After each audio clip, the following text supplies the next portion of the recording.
Egypt की एक site पर आर्कियोलॉजिस्ट को 100 से भी ज्यादा ऐसी मम्मीज मिली जो इंसान की नहीं बल्कि क्रोकोडाइल की थी। इन क्रोकोडाइल मम्मीज के कॉफिन पर कुछ ऐसा लिखा था जिसको पढ़ने और समझने के बाद एक्सपर्ट्स हैरान और परेशान रह गए। दोस्तों, आज से हजारों साल पहले एंशियंट इजिप्ट में जब लोग मर जाया करते थे तो उनको केमिकल लगाकर प्रिजर्व कर दिया जाता था ताकि उनकी बॉडी वक्त के साथ खराब ना हो। प्रिजर्व करने के बाद मम्मी को उसके लेवल या फिर उसके हिसाब से डेकोरेट किया जाता था और फिर उसको जमीन के अंदर या फिर किसी टॉम के अंदर दफन कर दिया जाता था।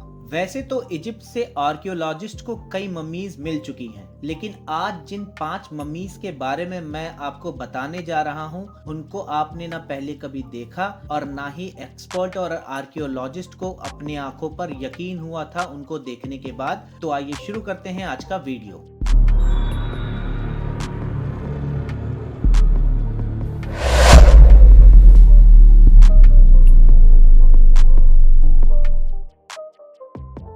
Number 5, Rameses second. Rameses second ancient Egypt का सबसे मशहूर और सबसे ज्यादा अच्छा लीडर माना जाता है। दूसरे इजिप्ट के बादशाहों के मुकाबले में रामसेस सेकेंड ने बहुत लंबे समय तक अपनी बादशाहत की गद्दी को संभाल कर रखा और जब ये मरा तो इसकी उम्र लगभग 90 साल की थी। रामसेस सेकेंड का फैरो 1881 में इजिप्ट के एक छोटे गांव सक्कारा में मिला था। ये वो जगह है जहां सिर्फ एंशियंट किंग्स, क्वींस या फिर अपर क्लास को ही दफन किया जाता था। जिन आर्कियोलॉजिस्ट ने मम्मी को निकाला था उनका कहना था कि जैसे रामसेस सेकेंड अपने दौर में पावरफुल हुआ करता था, हजारों साल के बाद भी इसकी मम्मी वैसे ही ताकतवर दिख रही थी। एग्जैक्ट नंबर तो किसी को भी नहीं मालूम, लेकिन आपको ये जानकर हैरानी होगी कि रिसर्च और डीएनए टेस्ट के मुताबिक रामसेस सेकेंड 150 बच्चों का बाप था। 1974 में ये नोटिस किया गया कि रामसेस 2 की मम्मी गलकर खराब हो रही है और इसी वजह से फौरन ये फैसला लिया गया कि इसकी मम्मी को पेरिस ले जाया जाए जहां पर इसका ट्रीटमेंट होगा। लेकिन इंटरनेशनल रूल्स के हिसाब से इंसान चाहे जिंदा हो या मरा हुआ हो, बॉर्डर पार करने के लिए उसको पासपोर्ट की जरूरत पड़ती है और इसी वजह से इजिप्ट ने रामसेस सेकेंड का पासपोर्ट इशू किया जिसमें उसको किंग का दर्जा दिया गया। याद रहे कि ये दुनिया का पहला पासपोर्ट था जो किसी मरे हुए इंसान के लिए इशू किया गया था। पेरिस में लैंड करते वक्त रामसेस सेकेंड की मम्मी को भरपूर मिलिट्री ऑनर से नवाजा गया था। Number 4, crocodile mummy. इजिप्ट की एक एंशियंट सिटी अल बरीजत में आर्कियोलॉजिस्ट की टीम काम कर रही थी। उनका टारगेट था मम्मीज को फाइंड करना या फिर वहां पर खजाने को ढूंढना, पर उनकी उम्मीदों पर तब पानी फिर गया जब इस जगह पर एक दो नहीं बल्कि 100 से भी ज्यादा ऐसी मम्मीज मिली जो इंसानों की नहीं थी, बल्कि ये मम्मीज क्रोकोडाइल की थी। हजारों साल पुराने क्रोकोडाइल जिनको बहुत ही अच्छी तरह से प्रिजर्व किया गया था।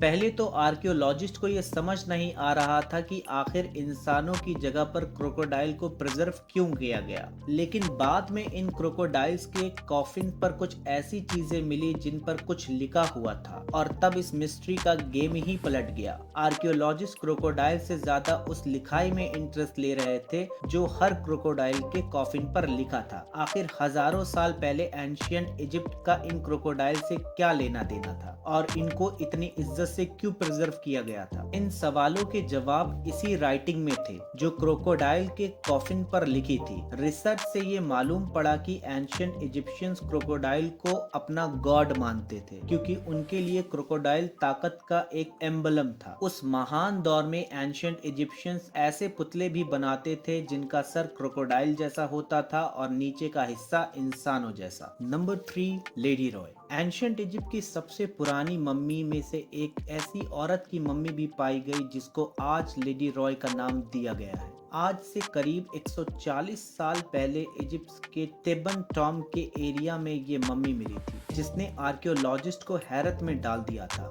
जांच से मालूम पड़ा कि 3550 साल पहले लेडी रॉय करीब 35 साल की उम्र में मरी थी और ज्यादा खोज करने पर मालूम हुआ कि ये किसी एंशियंट क्वीन की नर्स या फिर मेड हुआ करती थी, लेकिन जिस चीज ने आर्कियोलॉजिस्ट को चौंका दिया था वो लेडी रॉय के बाल थे। हजारों साल गुजरने के बावजूद भी लेडी रॉय के बाल अभी भी अच्छी तरह प्रिजर्व थे। हालांकि इसके बालों के चंद हिस्से तो ऐसे भी थे जिनको देखकर लगता था कि ये सिर्फ कुछ महीने पहले ही निकले हैं। उस पुराने दौर में जिस हेयर स्टाइल के साथ लेडी रॉय को प्रिजर्व किया गया था वो हेयर स्टाइल भी आज तक ऐसे ही सजी हुई है। नंबर 2, तूतनखामुन या फिर किंग टट। इस pharaoh के मिलने से ना सिर्फ इसको ढूंढने वाले हैरान थे बल्कि तूतनखामुन की मम्मी ने पूरी दुनिया के आर्कियोलॉजिस्ट को हैरान करके रख दिया था। तूतनखामुन की मम्मी जिस कमरे में बंद थी वो जमीन के 20 फुट नीचे मिला था। तूतनखामुन एंशिएंट इजिप्ट का सबसे छोटा राजा था जिसको सिर्फ 9 साल की उम्र में ही इतना ज्यादा पावर्स मिल गई थी। इसकी मम्मी 1922 में किंग्स वैली के एक टूम में मिली थी जहां मम्मी के साथ साथ बेशुमार खजाना भी दफन था और इसी वजह से ही तूतनखामुन की मम्मी ने पूरी दुनिया को हैरत में डाल दिया था। सिर्फ 19 साल की उम्र में ही मर जाने वाले इस किंग की टूम के बारे में ये माना जाता है कि इसके अंदर कुछ ऐसी आत्माएं और रूहों का बसेरा है